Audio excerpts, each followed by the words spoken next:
Hello students, in this video we are going to discuss about different economic systems, and in this chapter we have to study the relationship between cooperation and other economic systems.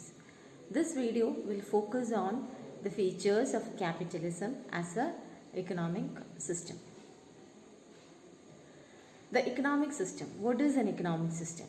It refers to a systematic pattern of conducting different economic activities such as production, consumption, distribution, exchange, etc. with the help of different institutions and organizations directed towards the satisfaction of human wants. ഒരു pattern ആണ് economic system എന്ന് പറയുന്നത്. നമ്മൾ follow ചെയ്യുന്ന economic system എന്താണ്? ഇന്ത്യയിൽ follow ചെയ്യുന്ന economic system എന്ന് പറയുന്നത് we followed a mixed economic system. ഇൻഡിപെൻഡൻസിന് സമയത്ത് നമ്മുടെ ഇൻറ്റൻഷൻ എന്ന് പറയുന്നത്, മിക്സഡ് ഇക്കണോമിക് സിസ്റ്റം അഡോപ്റ്റ് ചെയ്യുന്ന സമയത്ത് നമ്മുടെ ഇൻറ്റൻഷൻ എന്ന് പറയുന്നത് was to follow a socialistic pattern of society. And അതിൻ്റെ ഒരു മുന്നോടിയായിട്ട്, അത് ആദ്യം തന്നെ പെട്ടെന്ന് സ്വാതന്ത്ര്യം കിട്ടി, ബ്രിട്ടീഷ് എക്സ്പ്ലോയിറ്റേഷനൊക്കെ ശേഷം ഈ സ്വാതന്ത്ര്യം കിട്ടിക്കഴിഞ്ഞ സമയത്ത് നമുക്കത് പെട്ടെന്ന് പ്രാവർത്തികമാക്കാൻ പറ്റാത്തതുകൊണ്ട് നമ്മളൊരു മിക്സഡ് ഇക്കണോമിക് സിസ്റ്റത്തിലേക്ക് പോവാം, എന്നിട്ട് ക്രമേണ അത് സോഷ്യലിസത്തിലേക്ക് പോകാനാണ് നമ്മൾ ഉദ്ദേശിച്ചിരുന്നത്. പക്ഷേ നമുക്കറിയാം നമ്മളിപ്പോൾ പോയിക്കൊണ്ടിരിക്കുന്നത് ഒരു മാർക്കറ്റ് ഡോമിനേറ്റഡ് സിസ്റ്റത്തിലേക്കാണ്, ഒരു ക്യാപിറ്റലിസ്റ്റ് സിസ്റ്റം ഓഫ് ഇക്കോണമിയിലേക്കാണ് നമ്മൾ പോയിക്കൊണ്ടിരിക്കുന്നത്. അപ്പോൾ ഇതൊരു സിസ്റ്റമാറ്റിക് പാറ്റേൺ ആണ്. ഓരോ ആക്ടിവിറ്റീസും different economic activity, production, consumption, distribution, exchange ഒക്കെ പോലുള്ള ഡിഫറെൻറ്റ് ആക്ടിവിറ്റീസ് കണ്ടക്ട് ചെയ്യാനുള്ള ഒരു സിസ്റ്റമാറ്റിക് പാറ്റേണിനെയാണ് ഇക്കണോമിക് സിസ്റ്റം എന്ന് പറയുന്നത്. ഇത് നടപ്പിലാക്കുന്നത് ഇൻസ്റ്റിറ്റ്യൂഷൻസിൻ്റെയും ഓർഗനൈസേഷൻ്റെയൊക്കെ സഹായത്തോടെ നടപ്പിലാക്കുന്ന ഒരു സിസ്റ്റം. ആ പാറ്റേണിനെയാണ് എക്കണോമിക് സിസ്റ്റം എന്ന് പറയുന്നത്. ദ ഡിഫറെൻറ്റ് എക്കണോമിക് സിസ്റ്റം നമുക്കറിയാം. There are different economic system. എന്തൊക്കെയാണ് നമ്മുടെ ഡിഫറെൻറ്റ് ഇക്കണോമിക് സിസ്റ്റംസ് ഉള്ളത്? There is capitalism, socialism, mixed economic system, communism.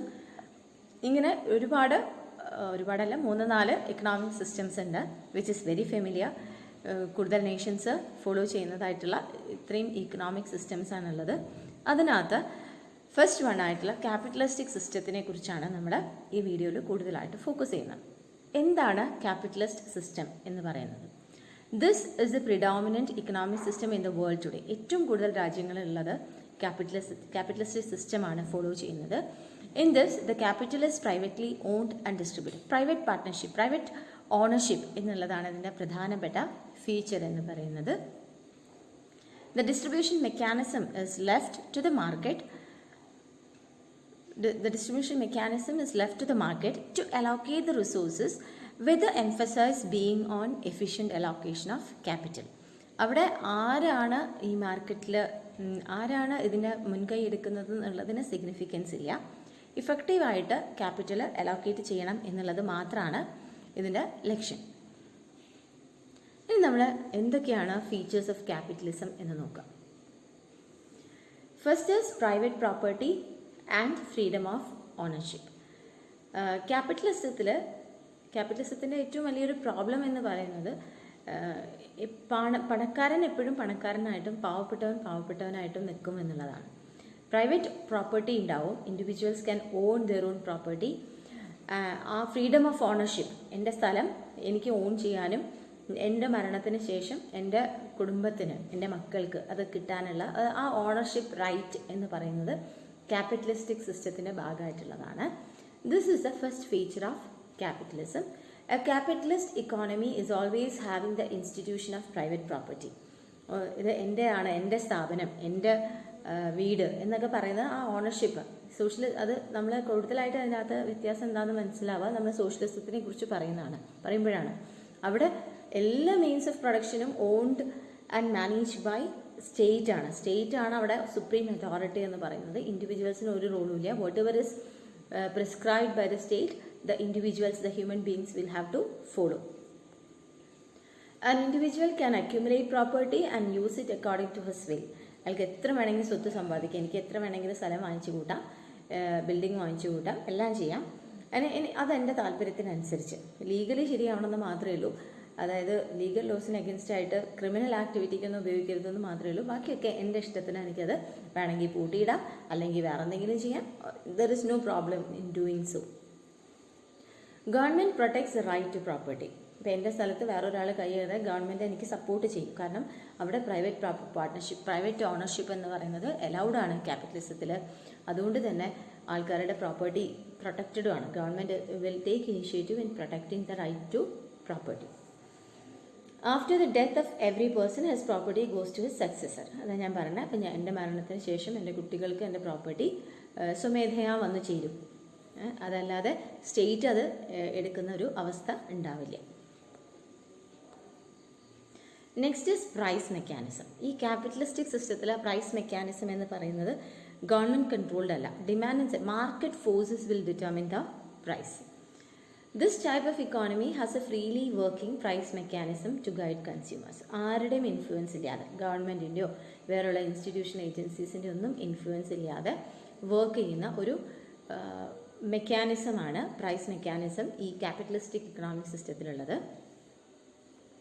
Price mechanism means the free working of supply and demand forces without any intervention. Price എപ്പോഴും തീരുമാനിക്കപ്പെടുമ്പോഴാണ് സപ്ലൈയും ഡിമാൻഡും equal ആവുന്ന. Think about the supply curve and demand curve that you have studied in your lower classes. +1 നിങ്ങൾ +1 പഠിച്ചിട്ടുണ്ട്. കൂടാതെ നിങ്ങൾ managed എക്കണോമിക്സിലൊക്കെ demand theories ഒക്കെ പഠിച്ചിട്ടുണ്ട്. അപ്പോൾ നെഗറ്റീവ്ലി സ്ലോപ്പിംഗ് ആയിട്ടുള്ള ഒരു ഡിമാൻഡ് കർവും പോസിറ്റീവ്ലി സ്ലോപ്പിംഗ് ആയിട്ടുള്ള ഒരു സപ്ലൈ കർവുമാണുള്ളത്. അപ്പോൾ ഇത് രണ്ടിൻ്റെയും ഇൻ്റർസെക്റ്റ് ചെയ്യുന്ന പോയിന്റിൽ where demand is equal to supply, അവിടെയാണ് നമ്മൾ പ്രൈസ് ഡിറ്റർമിനേഷൻ നടത്തുക. അപ്പോൾ ഈ free flow of market free flow of the working of demand and supply will determine price in capitalist system. അതല്ലാതെ സോഷ്യലിസ്റ്റ് സിസ്റ്റം ആണെങ്കിൽ ഒരു സാധനത്തിൻ്റെ പ്രൈസ് കൂടുന്ന സമയത്ത് അവിടെ എന്താണ് ഗവൺമെൻറ് ഇൻ്റർവെൻഷൻസ് ഉണ്ടാവും. ആ ഗവൺമെൻറ് ഇൻ്റർവെൻഷനാണ് തീരുമാനിക്കുക what is the price. Then producers are also helped by the price mechanism in deciding what to produce, how much to produce, when to produce and where to produce. അപ്പോൾ ഇത് മാനുഫാക്ചറിയെ സംബന്ധിച്ച് കുറച്ചും കൂടി സുഖമാണ്. കാരണം നമ്മൾ എന്ത് അനലൈസ് ചെയ്താൽ മതി, ഡിമാൻഡ് ആൻഡ് സപ്ലൈ കണ്ടീഷൻസ് മാത്രം നോക്കിയാൽ മതി. അപ്പോൾ അത് നോക്കുന്ന സമയത്ത് എന്തൊക്കെ പ്രൊഡ്യൂസ് ചെയ്യണം, എവിടെ പ്രൊഡ്യൂസ് ചെയ്യണം, എന്തിന് പ്രൊഡ്യൂസ് ചെയ്യണം എന്നുള്ളത് എല്ലാ ക്വസ്റ്റ്യൻസിനും ആൻസേഴ്സ് കിട്ടും. ദ പ്രൈസ് മെക്കാനിസം ഫ്രീ ആവും. കാരണം if they study the market conditions they can easily understand that. Adam Smith has called the price mechanism as an invisible hand which operates the ക്യാപിറ്റലിസ്റ്റിനെ സഹായിക്കുന്ന ഒരു invisible hand ആയിട്ടാണ് ഈ price മെക്കാനിസത്തിനെ Adam Smith വിലയിരുത്തിയിട്ടുള്ളത്. Just a piece of information. മൂന്നാമത്തെ feature എന്ന് പറയുന്നത് പ്രോഫിറ്റ് മോട്ടീവാണ്. നമുക്കറിയാം ക്യാപിറ്റലിസത്തിൽ മാർക്കറ്റ് ഡോമിനേറ്റഡ് ആണ്. അവിടെ ഏറ്റവും വലിയ ലക്ഷ്യം എന്ന് പറയുന്നത് ലാഭം ഉണ്ടാക്കുക എന്നുള്ളതാണ്. So profit is A prime motive. In this economy, the desire to earn profit is the most important inducement for economic activity. Economic activityക്ക് ഉള്ള പ്രധാന എന്താ പറയുക ഇൻട്രസ്റ്റ് എന്ന് പറയുന്നത് അല്ലെങ്കിൽ മോട്ടിവേഷൻ എന്ന് പറയുന്നത് ലാഭം ഉണ്ടാക്കുക എന്നുള്ളതാണ്. All entrepreneurs try to start those industries or occupations in which they hope to earn the highest profit. ഏറ്റവും കൂടുതൽ ലാഭം കിട്ടുന്ന ഇൻഡസ്ട്രീസ് തുടങ്ങാനാണ് അവർ ഉദ്ദേശിക്കുക. അത് എന്താ പറയുക നമ്മുടെ പ്രയോറിറ്റി സെക്ടേഴ്സിൽ ഇൻസ്റ്റിറ്റ്യൂഷൻസ് ഒക്കെ വരാതിരിക്കാനൊക്കെ ഒരു പ്രശ്നമായിട്ട് വരും. അതുകൊണ്ടൊക്കെയാണ് നമ്മൾ അന്ന് മിക്സഡ് ഇക്കണോമി ഫോളോ ചെയ്യാനുള്ള കാര്യം. ക്യാപിറ്റലിസ്റ്റ് എപ്പോഴും ലാഭം ഉണ്ടാക്കുന്നത് മാത്രമേ നോക്കുള്ളൂ. അപ്പോൾ ലാഭം ഉണ്ടാക്കാൻ സാധ്യതയുള്ള ബിസിനസ്സുകൾ മാത്രമേ അവർ ചെയ്യുള്ളൂ. എന്തിന് ഫോക്കസിങ് ഉണ്ടാവില്ല. They will not focus on ഈ താഴെ തട്ടിലുള്ള ആൾക്കാർക്ക് യൂസ്ഫുൾ ആയിട്ടുള്ള വലിയ തോതിൽ ലാഭമില്ലാത്ത കാര്യങ്ങളെക്കുറിച്ചൊന്നും അവർ ചിന്തിക്കില്ല. Then it can be said that profit motive is the soul of capitalist economy. Capitalist economyയുടെ ഒരു ആത്മാവ് എന്ന് പറയുന്നത് ഈ പ്രോഫിറ്റ് മോട്ടീവാണ്. നമ്മൾ ഈ പ്രൈസ് മെക്കാനിസത്തിന് അതിൻ്റെ ഒരു ഇൻവിസിബിൾ ഹാൻഡ് ആണെന്ന് പറയുന്ന പോലെ പ്രോഫിറ്റ് മോട്ടീവ് എന്ന് പറയുന്നത് ഒരു സോളാണ് capitalistic ഇക്കോണമിയിൽ. Now moving on, the fourth feature of capitalist economy is competition and cooperation goes side by side. ഇത് എന്താ പറയുന്നതെന്ന് വെച്ചാൽ കോമ്പറ്റീഷൻ ഒരു ഇമ്പോർട്ടൻ്റ് ആയിട്ടുള്ള എലമെൻ്റ് ആണ് ക്യാപിറ്റലിസത്തിൽ. Every one is intended for making profit. അവിടെ ഗവൺമെൻറ് റെഗുലേഷൻസ് ഒന്നുമില്ല. ഫ്രീ മാർക്കറ്റ് ഫോഴ്സസ് ആണ് എല്ലാം തീരുമാനിക്കുന്നത്. അങ്ങനെ വരുമ്പോൾ there will be high competition. A capitalist economy is characterised by free competition because entrepreneurs compete for getting highest profit. Buyers also compete for purchasing goods and services. Workers compete among themselves as well as with machines for taking up a particular work. ഓരോ ഫീൽഡിലും firms തമ്മിൽ മാത്രമല്ല എല്ലാത്തിലും ബയേഴ്സിൻ്റെ ഇടയിൽ കോമ്പറ്റീഷനാണ്, വർക്കേഴ്സിൻ്റെ ഇടയിൽ കോമ്പറ്റീഷനാണ്. To produce goods of the required type and quality workers and machines are made to cooperate. അതുകൊണ്ടാണ് competition and cooperation goes side by side എന്ന് പറയുന്നത്. ഹ്യൂമൻ ബീയിങ്സും മെഷീൻസും തമ്മിലുള്ള കോപ്പറേഷനും വർക്കേഴ്സിൻ്റെ ഇടയിലുള്ള കോമ്പറ്റീഷൻ, ബയേഴ്സിൻ്റെ ഇടയിലുള്ള കോമ്പറ്റീഷൻ, ഇതൊക്കെയാണ് ക്യാപിറ്റലിസ്റ്റ് സിസ്റ്റത്തിൽ നമുക്ക് കാണാൻ സാധിക്കുക. In this way, competition and cooperation go side by side in a capitalistic economy. Hope it is clear. The fifth feature is freedom of enterprise, occupation and control. Every person is free to start any enterprise of his choice. എന്ത് വേണമെങ്കിലും തുടങ്ങാം. There is no restrictions. Legal restrictions വളരെ കുറവായിരിക്കും. Unless it is regarded ഹസാർഡിയസ് ആയിട്ടുള്ള സാധനങ്ങളൊക്കെ അല്ലാതെ ഹെൽത്തിനെയൊക്കെ ബാധിക്കുന്ന factors അല്ലാതെ വേറെ എന്തും തുടങ്ങുന്നതിന് ഒരു ബുദ്ധിമുട്ടുമില്ല. എന്ത് എൻ്റർപ്രൈസ് വേണമെങ്കിലും അവർക്ക് സ്റ്റാർട്ട് ചെയ്യാം. People can follow occupations of their ability and taste. എന്തൊക്കെയാണോ താല്പര്യം അത് ചെയ്യാം. There is freedom of entering into contract. ഒരു റെസ്ട്രിക്ഷൻസും ഇല്ല കോൺട്രാക്റ്റിൽ എൻട്രി ചെയ്യുന്നതിനൊന്നും. Employers may contract with trade unions, suppliers with a firm and one firm with another. ഇങ്ങനെയൊക്കെ ആവാം. എംപ്ലോയേഴ്സും ട്രേഡ് യൂണിയൻസും തമ്മിൽ കരാറാവാം, സപ്ലയേഴ്സ് ഫേമും തമ്മിലുള്ള അഗ്രിമെൻറ്റ്സ് ഉണ്ടാവാം, ഒരു ഫേമും വേറൊരു ഫേമും തമ്മിൽ അഗ്രിമെൻറ്റ് ഉണ്ടാവാം. ഇവിടെയൊന്നും എന്തില്ല, there is no restriction to form restrictions in entering into contract. There is complete freedom. Next is consumers' sovereignty. In a capitalist economy, a consumer is compared to a sovereign king. രാജാവാണ് consumer എന്ന് പറയുന്നത്. കാരണം എന്താണോ consumer ആഗ്രഹിക്കുന്നത് അതാണ് that is being produced. And supreme power എന്ന് പറയുന്നത് consumer. നമുക്കറിയാം മാർക്കറ്റിനകത്തുള്ള ഡിമാൻഡും സപ്ലൈയും ആണ് ഈ പ്രൈസ് മെക്കാനിസത്തിനെ തീരുമാനിക്കുന്നത്. മാർക്കറ്റ് ഫോഴ്സസ് ആണ് എല്ലാം ഡിറ്റർമിൻ ചെയ്യുന്നതെന്ന് പറയുമ്പോൾ അവിടെ consumer plays an important role. അപ്പോൾ in a capitalist economy consumer is compared as a sovereign king. Then the whole production frame works according to his direction. എന്താണോ കൺസ്യൂമറുടെ താല്പര്യം, what kind of product he or she likes, അതിനാണ് ഏറ്റവും കൂടുതൽ importance. What are the features expected by the consumer, all these are given importance. Consumers' taste govern the whole production line because entrepreneurs have to sell their production. അപ്പോൾ വിറ്റഴിക്കണമെങ്കിൽ consumer അത് വാങ്ങിക്കണം. അപ്പോൾ കൺസ്യൂമറാണ് അവിടെ പ്രധാന. കൺസ്യൂമറുടെ taste and preferences is given very big consideration in capitalistic form of economy. Next is it creates class conflict. ഞാൻ പറഞ്ഞു ക്യാപിറ്റലിസ്റ്റിക് ഇക്കോണമിയിൽ റിച്ചും പുവറും തമ്മിലുള്ള ഗ്യാപ്പ് നല്ല കൂടുതലായിരിക്കും. There is possibility that the rich person will become richer and the poor will become poorer. കാരണം ആ സാഹചര്യങ്ങളിൽ നിന്നും അവർക്ക് പൊന്തി വരാമെന്ന് പറയുന്നത് ഇറ്റ് ഈസ് വെരി ഡിഫിക്കൽട്ട്. അതുകൊണ്ട് തന്നെ it creates class conflicts. The society is normally divided into two classes, the haves and have-nots, which are constantly at war with each other. അപ്പോൾ ഇവർ തമ്മിൽ എപ്പോഴും ഒരു പ്രോബ്ലംസ് ഉണ്ടാവാം.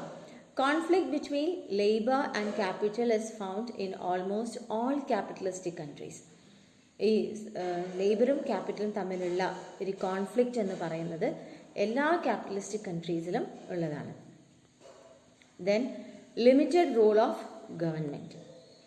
Government does not directly participate in the economic affairs of the country except in the management of some public utilities. ഗവൺമെൻറ്റിൻ്റെ role ഒരു capitalistic ഇക്കോണമിയിൽ എന്ന് പറഞ്ഞാൽ വളരെ ലിമിറ്റഡ് ആണ്. ഏറ്റവും ക്രൂഷ്യൽ ആയിട്ടുള്ള ഏരിയാസിൽ മാത്രമേ ഗവൺമെൻറ് ഇൻ്റർഫിയറൻസ് ഉണ്ടാവുള്ളൂ. Every other area is open four private individuals. നമ്മളിപ്പോൾ അങ്ങനെ ഒരു അവസ്ഥയിലേക്കാണ് പോയിക്കൊണ്ടിരിക്കുന്നത്. Then the government performs all political functions and a limited number of economic functions. Political functions ആണ് അവർ ഫോക്കസ് ചെയ്യുന്നത്. They are not focusing on economic activities. വളരെ കുറച്ച് economic activities മാത്രമേ ഉള്ളൂ ഗവൺമെൻറ് ഫോക്കസ് ചെയ്യുക. Private firms will not face any competition from the ഗവൺമെൻറ്റിൻ്റെ ഭാഗത്തു നിന്ന് പ്രൈവറ്റ് ഫേംസിന് ഒരു തരത്തിലുള്ള കോമ്പറ്റീഷനും അതുകൊണ്ട് തന്നെ എക്സ്പെക്ട് ചെയ്യേണ്ട, because government interference in economic activities are very less.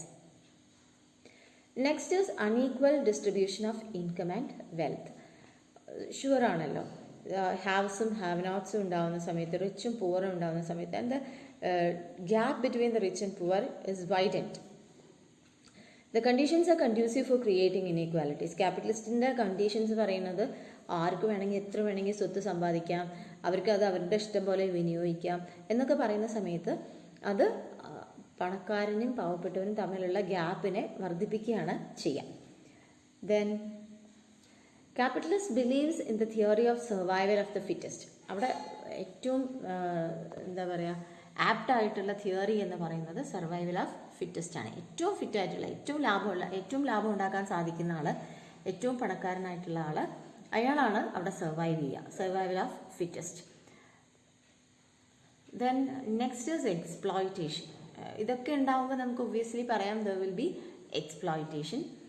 It is most common under capitalism. Exploitation കൂടുതലായിരിക്കും, കാരണം ഒരിക്കൽ അയാൾ സക്സസ്ഫുൾ ആയി കഴിഞ്ഞു കഴിഞ്ഞാൽ പിന്നെ അയാൾക്ക് there is no one to question. ഒരു ഗവൺമെൻറ് ഇൻ്റർഫിയറൻസ് ഉണ്ടാവില്ല, ആരും അത് ചോദ്യം ചെയ്യാനില്ല. അപ്പോൾ അതുകൊണ്ട് എക്സ്പ്ലോയിറ്റേഷനുള്ള പോസിബിലിറ്റീസ് കൂടുതലാണ്.